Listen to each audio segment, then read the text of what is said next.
ka lang sa gitna man ng daan.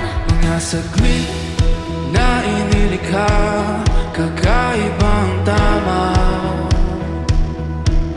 ng sinag sa iyong kutis na kayo manggihos ang bahay.